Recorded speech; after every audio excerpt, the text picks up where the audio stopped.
And welcome back to Who Would Win. Today's Who Would Win comes to us from the greatest ever, Sosuke Aizen, who asked the question, who would win in a fight? Gon, and I never know how to actually pronounce his name. Freeze? From Hunter x Hunter, the main character of Hunter x Hunter. Is it Freeze? Is there a pronunciation here somewhere? Let's find out. Nope, can't find a pronunciation of his name. Oh, well. I'm just going to say Freeze. Let me know if it's pronounced differently.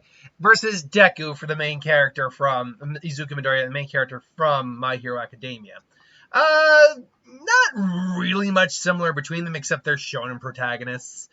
That said, however, they're pretty powerful in their own right. Now, I literally keep week to week whenever the new chapter comes out of My Hero Academia. So I am very well versed in My Hero Academia. I will admit, I am not as caught up on Hunter x Hunter. I'm like on volume 4, 5, or 6, something like that. And I should get back into it. Same with Black Clover. Because I got into them, so when I got around to doing what ifs involving those worlds, I'd have more context. But I've been a little off lately on those. But I still am aware of like Adult Gon. I'm still aware of like things in the future because they've just been around for so long. But how do these guys ultimately compare to each other, and who would win in an overall fight? To do this type of reverses, I think, especially when I'm not as well versed on, say, like the history as I normally would be, and I'm just cleaning a smudge off my screen. We're gonna have to probably do this a stat breakdown kind of scenario. So that said, real briefly, Deku, we know his backstory. He was born quirkless. There's theories he had a quirk and it was taken, but he was born quirkless, wanted to be a hero, ultimately got a chance to be a hero thanks to All Might, who gave him the only quirk you can pass down, all for one for all. And through his journey, he became an extremely powerful hero, arguably the strongest hero around. Gon Freeze is a kid who was born in the was raised in the woods, trained to survive, and ultimately wanted to become a hunter and just do things. That was they asked him why he wanted to become a hunter. He didn't really know what to do. Still, he one second. He still was raised as basically kind of like a survivalist, and because of that, he has a lot of traits that are very well suited towards that and aid him in combat. If we're just going to go step by step, let's just break it down. Let's start with the base stats, HP, literally like HP, strength, speed, all the whole shebang. Let's start with strength. Which one of these guys is the strongest? Physically speaking. Well, without his quirk, that goes to Gon entirely, because Gon, through his training, could move a 64-ton door without the use of Nen. Deku can't do that without All for One. Now, with All for One, with his actual abilities and his actual quirk enhancing his strength, does the gap close, and does Deku actually surpass him? Well, to figure that out, I think we need to know what Gon's strongest strength feat is. And unfortunately, I tried to look that up. There's no clear-cut answer for that. We know that he's an enhancer type Nen user. Nen, for those of you who don't know Hunter x Hunter, is in essence a ki or a chakra life force type of thing. But because in the world of Hunter x Hunter, it can be used and applicated in many, many different ways. In his case, he's an enhancer, which means he can use it to enhance his physical capabilities and regenerative capabilities. He also has a little bit of some training in emissions and transmutation. More in emission than in transmutation. The point being, though, is Gon can enhance his already impressive strength well beyond the normal output. To the point where he allegedly kicked a chimera. Was it a chimera ant? I believe they said it was a chimera ant in the statement I have. Strength. Where was it? I had the wiki up to help me here. A chimera ant to another country. He allegedly did. Now, allegedly is, a broad term, but if the chimera ant survived and he managed to kick him to another country, A, we don't know how far the other country was, and B, kicking something that far is impressive, but that doesn't equate to sheer raw power. If we're talking about lifting versus punching, those are two different forces. If we're talking about lifting, we haven't actually seen how much Deku can lift. But we do know that Deku, at his peak at the moment of the story, it has surpassed All Might, who literally, at his weakest point in his career, literally caused a mushroom cloud-like effect, or like a tornado-like effect, just by using all of his remaining strength to plummet him into the ground. And that was him at his weakest. At his peak, he said he was about 50 to 60 times stronger than that. And Deku has allegedly now surpassed him. I think it would be safe to say on just the strength alone, Deku, especially in terms of striking, would be the stronger individual. But now, it doesn't matter how hard you can hit, as Rocky put it. It's about how hard you can get hit and keep going. About how many hits you can take and keep getting back up. That's how winning is done. And that is how winning is done to many degrees. Who among these guys has the better durability? That's a much different question, because endurance and endurability are two different things. Durability is how much damage you can actually take and not be damaged that much. Endurance and stamina are the ability to take all that hit and keep going. So in terms of durability, I mean, Deku can get messed up pretty easily, but it's usually by someone of equal or comparable strength. So the question is then, just simply, is Gon of a level of strength where he could hurt Deku? And so the answer to that, I think, is surely yes. Absolutely. I think he can hurt Deku. I think, in fact, he could probably even really do damage and maybe even beat him straight out. Just like, say, like a Muscular or a Shigaraki in terms of raw strength. However, because I do think Deku is the stronger individual by, I think, a solid margin, too, that doesn't mean Gon is, safe from being hit as well. In fact, Gon, if he's not in his adult mode, even he can take a massive amount of damage, but I think we're talking about, all for one, 120, one for all, I always do that, 100% or 100, or pseudo 100% or pseudo 120% going past his natural, limitations, then Gon, I think, would actually have a serious problem. So I'm going to call that a wash for durability. Endurance is another thing entirely. Both these guys are freaking monsters in terms of how far they can keep going. Deku has broken his limbs multiple times and kept going past the broken limb multiple times. So Gon has done just this insane thing, sacrificing his limbs to get the edge over an opponent, taking massive amounts of hits and keep going. He's been knocked out before, but he just gets up and it seems fine. It takes a severely powerful opponent to be able to really put Gon down. So, again, I think I'd call this a wash. And by the way, willpower, let's just get that out of the way. That's a wash too. So right now, the only one who has an edge over either of these two is Deku, I think, in strength. But there's more to it than that, because now we got to factor in something like speed and agility. Again, this is a very tricky category, because Deku's speed is extremely fast. His reflexes are also on point too, especially when you factor in danger sense.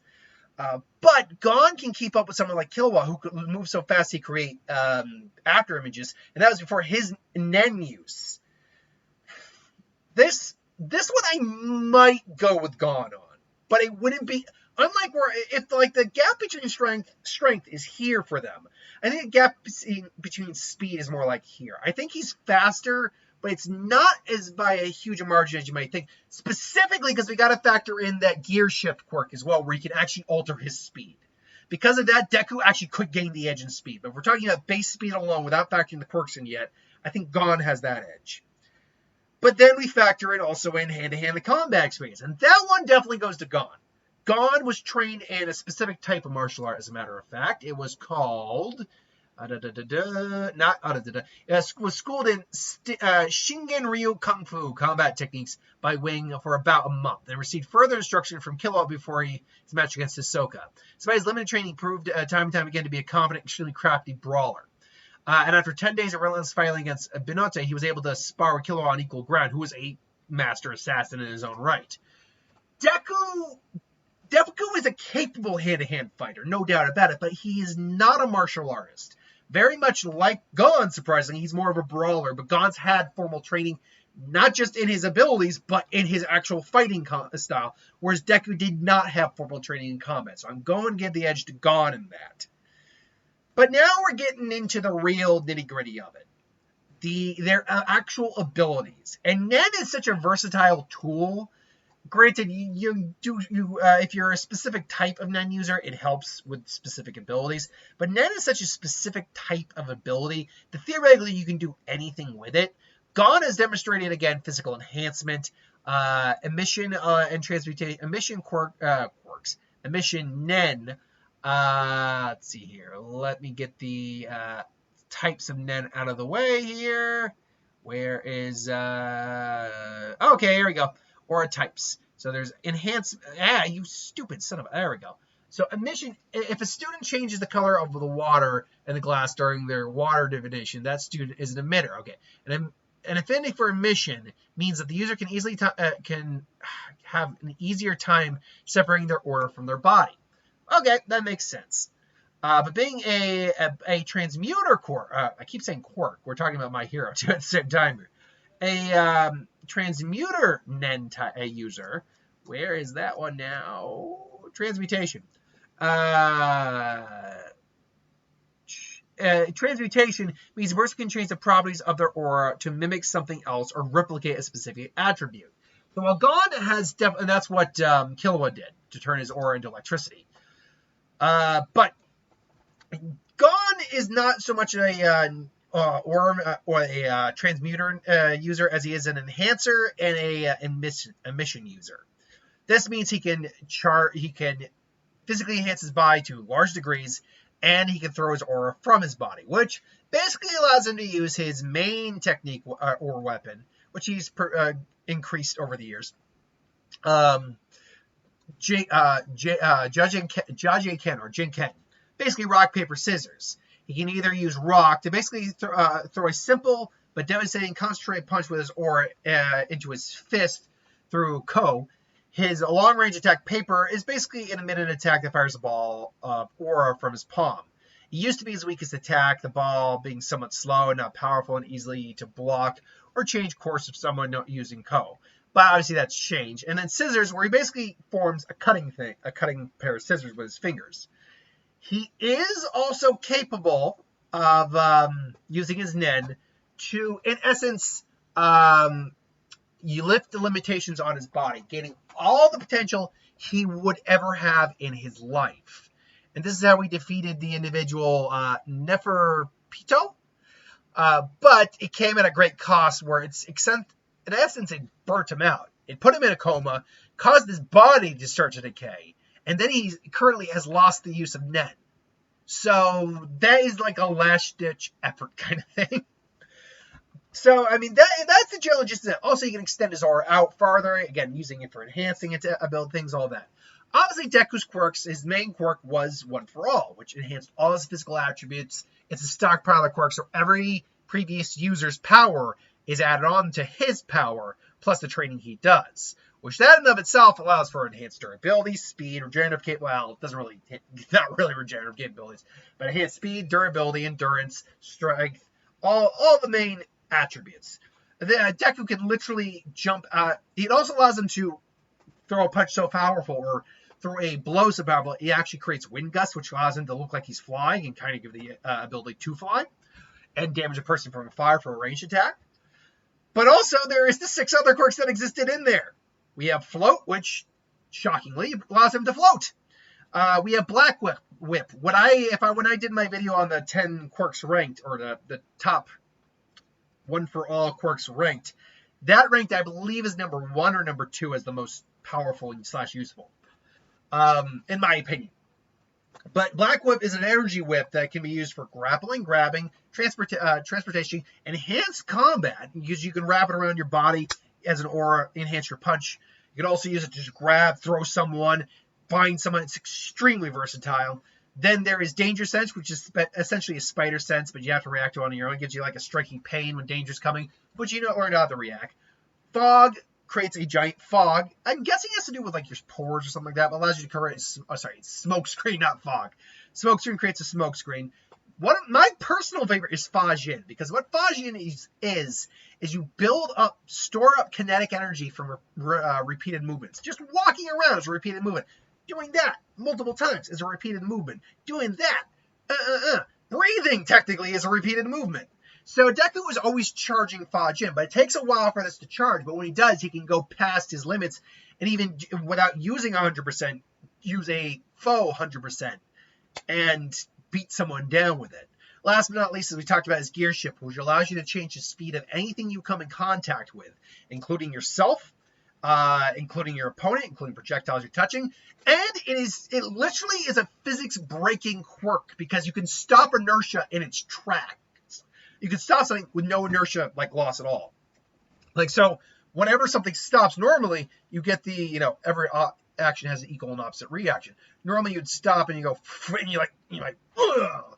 That's why you jerk forward with your seatbelt. Here, it's just stop, that's it. And he's able to use this on himself, he's able to use this on other people. That is a dangerous ability, because if you can adjust the speed of anything you're hitting, that means you hit hard the first time, start adjusting speed. The target speed starts building until you hit him again, and then bring them to the highest speed you can bring at. And instead of falling at near terminal velocity that they were, they're going well past terminal velocity. However, Deku can only use that quirk for about 5 minutes before he has trouble breathing. At least that's how it stands right now. So, that is the general gist of the layout of their abilities. Who would ultimately win? Oh, and so the question is, who has the edge in terms of their special abilities? On sheer versatility standpoint, I'd be hesitant to say Deku, actually, because Danger Sense, Gon already has all those enhanced senses already. Also, he has enhanced senses from living out in the woods. So he already has that. So he already got one up on Danger Sense. Though, that being said, Deku is able to fly. He's able to launch gusts of wind. He's able to use Black Whip, again, one of the most versatile weapons he has in his arsenal. He's able to use Fajin, which is basically a kind of version of Nen here. And he's able to use Gear Shift. I will lean towards Deku, but yeah, if Gon had demonstrated more options with what he did, maybe I'd be more inclined to think Gon. So now the question just becomes, who wins in the fight? If the fight were to take place, first off, these are two characters that wouldn't naturally fight, obviously. But if it were to take place, let's say it's a hunter exam, Deku for some reason is trying to be a hunter, and they come across each other, and they're going to go all out. Great. Well, Deku obviously goes to whatever his safe amount of One For All is. Maybe not his limit, but like 30%. We know his limit, I think, was like 45% or something like that last we knew, but it's probably gone up a bit. But let's say 30%. This already puts him well in league with someone like, like a Gon, maybe a Killua, at least somewhat debased. So they begin, but Gon is still able to dodge Midoriya pretty effectively. Midoriya is nowhere near his max abilities at the moment. He comes in, goes for the hit. Gon comes in, tries to land a shot on Deku, who uses Danger Sense to avoid it. Deku comes in, uses shoot style, his leg style of All For One. I keep saying All For One, One For All, and kicks Gon in the back. Gon corrects himself real quick. He also carries his fishing rod, would not be usable in this fight. Gon rushes in. They start fighting. Deku realizes he's slightly losing it, so he launches a fist, which then blasts Gon back a bit. Deku then grabs him with Black Whip, in an attempt to just kind of keep him there. But Gon uses paper, launches an attack at him, launches several attacks at him, and then uses scissors to cut the Black Whip, which they're both energy. It would seem plausible he could do that. Gon then is starting to get more serious. Deku goes to his physical limitation, whatever that may be, on All For One. They're clashing again. Deku is able to now get a more serious hit on Gon, who definitely feels it. Gon gets a hit on Deku, who feels it. They kind of go, they're spinning. They both correct themselves. Deku's now in the air. He's launching air strikes while also using his Black Whip. He's keeping Gon at a distance. Gon is trying to attack, but he just can't get at him. He's now getting fed up with this. He goes as all out as he can.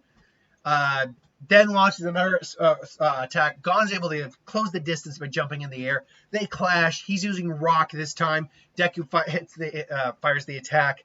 Boom. Deku's hand is broken because Deku's not 100%. Deku then, boom, gets kicked backwards. gets kicked backwards and lands and is able to use gear shift to just stop. Just it's like he just crap. My hand's broken, and Gon is about to come in him, but he realizes that he's slowed down, and Midoriya basically just says, "Yeah, that's not going to work." And before Midoriya just comes in, and just boom, just lays a really hard hit on his back. Gon just, he's struggling on the ground. Gon, basically, for whatever reason, goes into his adult mode. Deku can feel the power coming off. He just says, "Screw it all out." And they're just charging up, ready for that final attack. Deku's putting everything he got. He's got Faj in. He's basically going to his max amount of one for all. He's got Black Whip wrapped around his arm. He's ready to go. And they clash and they go. And then boom. And the dust and the massive explosion happens to the cells. Deku's arm is broken. But I think Gon is just floored out, just out on the floor. I think Deku would take this win for a couple reasons. One, and most importantly, Deku, well, not most importantly, but one, physical strength alone, Deku, I think, has a larger edge over Gon than Gon has over him in speed. But most importantly, while you could make an argument that Gon is more versatile with his Nen, his versatility doesn't mean anything if he doesn't have a proper counter to any of Deku's techniques. He does have a counter to Smokescreen, which and Deku, and at some point Deku in the fight would probably try to use it, but Gon would find him, so that would be pointless. He's got an effective counter to Smokescreen. Doesn't really have an answer to float except for attacking at range or trying to get up in the air, or maybe catching him with the fishing pole, and using Nen to keep it from breaking. But I think Deku would eventually snap the pole, so that'd be a moot point. He doesn't have a counter to Danger Sense though, but everyone's got sensory perception. So again, that doesn't seem like a big deal. But it's Fajin and specifically Gear Shift that he does not have an answer for. Fajin acts very much like the Enhancer abilities to enhance his Deku's abilities, but he has no way of stopping someone from manipulating his speed. That, I think, would be a big reason why Gon would lose this fight at the end, especially when they're ready to clash, is that Deku, if he could focus hard enough, could increase his speed to the max while decreasing his speed to the max. And that's losing so much momentum, so much power, while then coming in with someone who's rushing. So imagine instead of going like that, you're going boom, and that's basically it. And without that momentum, a lot of that power, no matter how enhanced it is lost in the attack. So I'd take Deku in the fight. I sided with Midoriya a bit with the Asta fight. In hindsight, I really shouldn't have. But in hindsight, I really shouldn't have. I got some flack for that. I don't care about the flack, but looking back at it, I'm even like, no, you probably should have gone Asta. But this, I think, would be a lot more of an even fight. I think it would be a lot more of a better fight to watch. So anyway, this is just my opinion. What do you think? Let me know in the comments below. But until then, thanks for watching. Hope you enjoyed. Like, comment, share, subscribe, and I'll see you folks next time.